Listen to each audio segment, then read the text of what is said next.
Well, who am I then? I've been recognized in many different media outlets as somebody who's a thought leader, and I influence companies in many ways, especially, of course, in pricing. And part of that is because of my new book, The Price Whisper. Buy it wherever you buy books from, online or in a brick and mortar store. Today, I'm going to talk about the important difference between pricing research and market research. We all know market research, right? Companies goes out and they ask the market, or in fact, many times they ask their customers, which is not an accurate representation of the market, which is an issue by itself, right? But again, market research is well established, is an $80 billion industry, and there are thousands and thousands of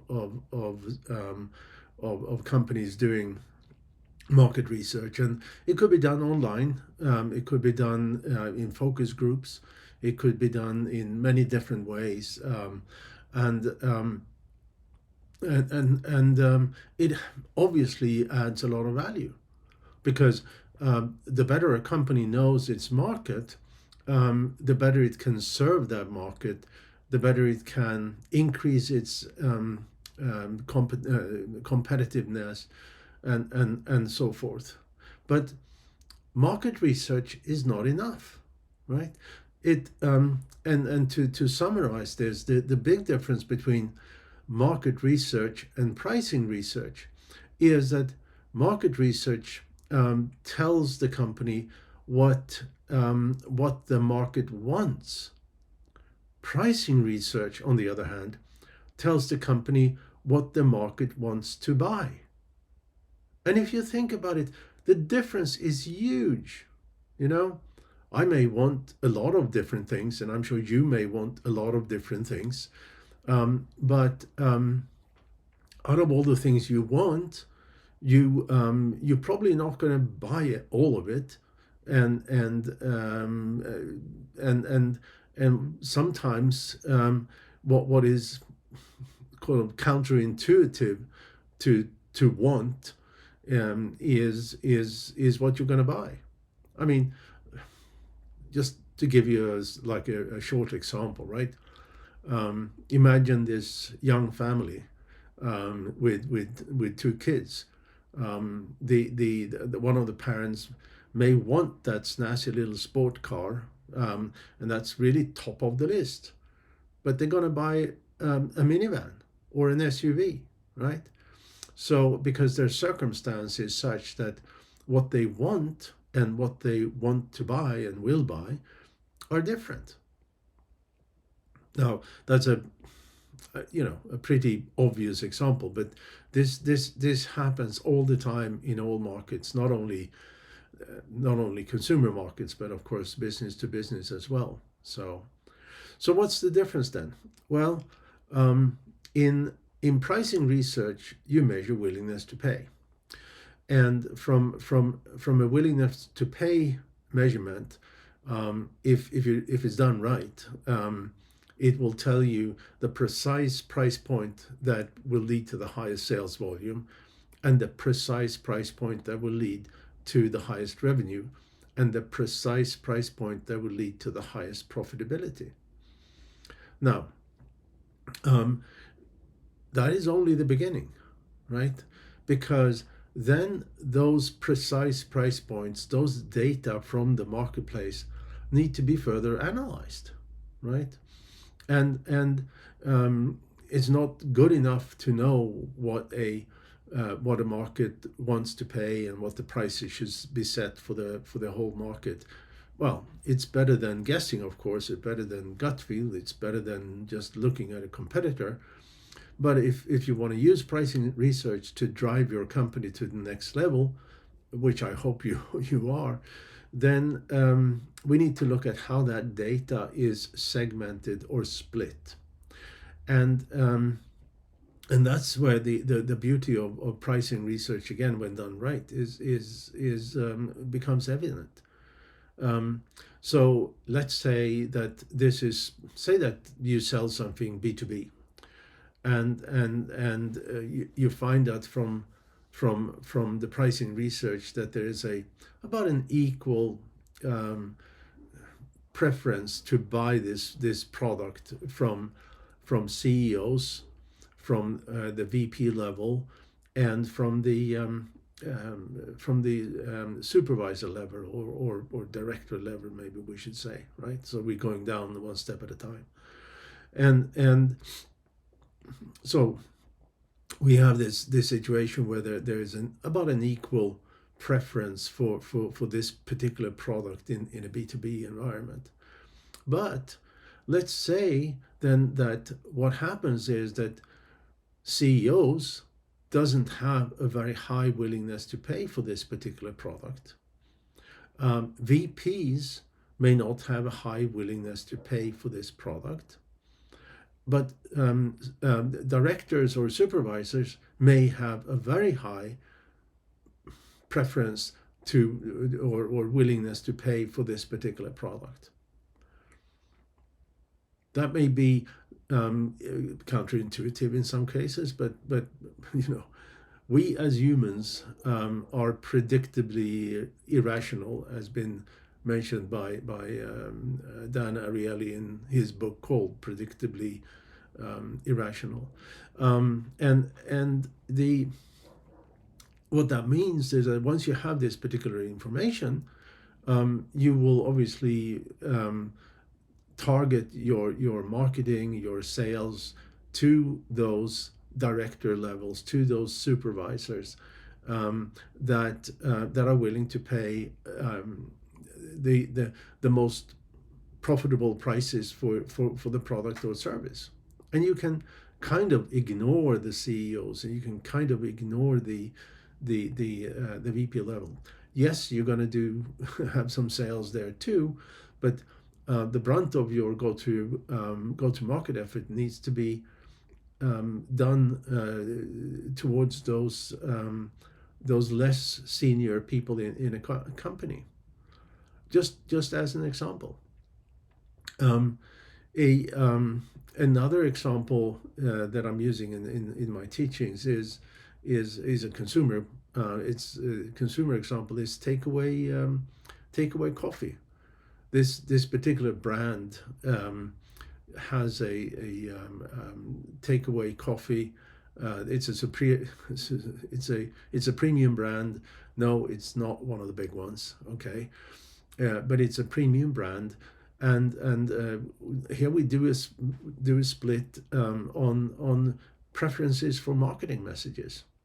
So what was found was that there was a slight preference for a marketing message saying that this particular coffee was high quality, and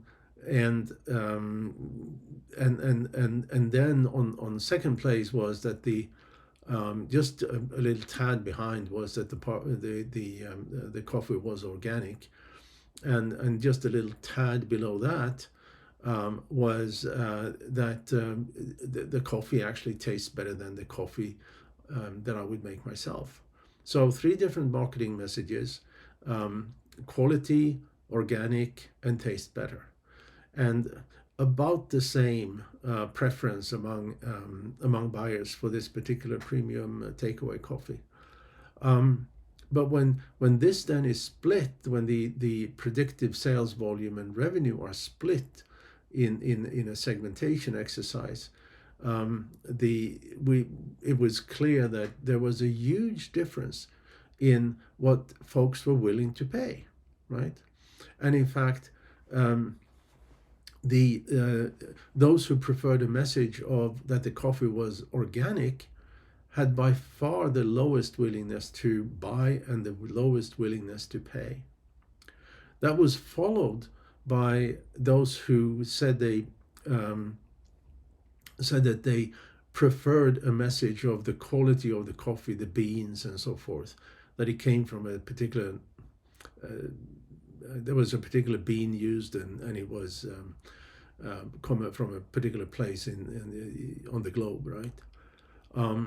But the message that by far led to the highest predictive sales volume and revenue was a message of that this coffee would actually taste better than the coffee a buyer would make themselves, right?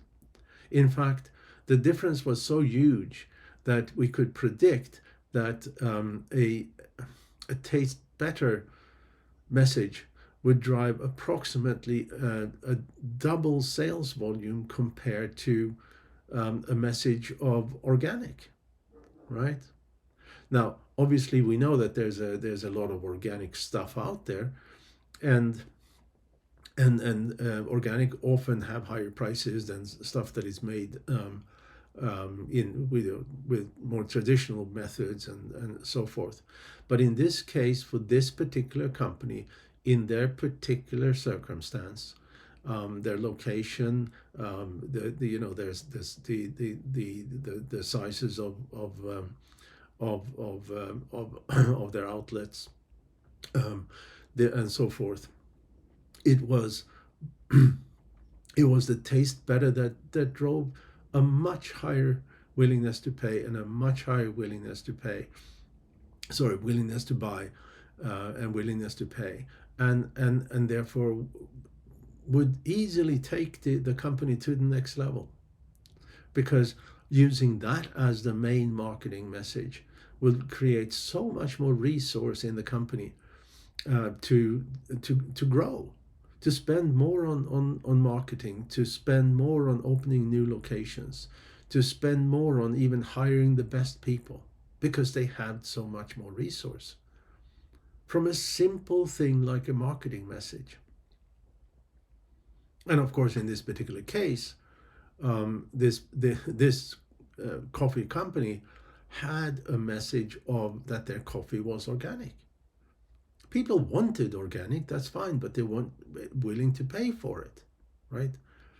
And it's that is the big difference between market research that tells a company what a market wants, whereas pricing research tells the company what the market wants to buy and what drives that willingness to buy. And that's, you have to think about it, that it's a huge difference. And I don't care if there are millions of people that want your product or service. If they don't want to pay for it, what's the point, right? In fact, I'll give you a very short other example. This is a child safety product. It's a premium, another premium product, and it's far superior to the commodity products out there, and buyers definitely want it, but they're not willing to pay for the premium features. In fact, they are willing to pay so little for the premium features that the optimum price for this particular product is below manufacturing cost, right? So it doesn't, if you and going and setting prices and customer targeting and reasons for buy and so forth purely based on gut feel and guesses and so forth is really hit and miss, and more often missed than hit, which is of course why most new companies fails, which is of course why most new products and services fails, because people think that both what buyers want and what they want to buy are the same, but they're not. And that's the beauty of pricing research, finding out what people want to buy, not only what they want. So think about this. I want to thank you so much for your time, and please come back to my channel again if you think this was interesting, and I'm looking forward to see you soon again. Bye.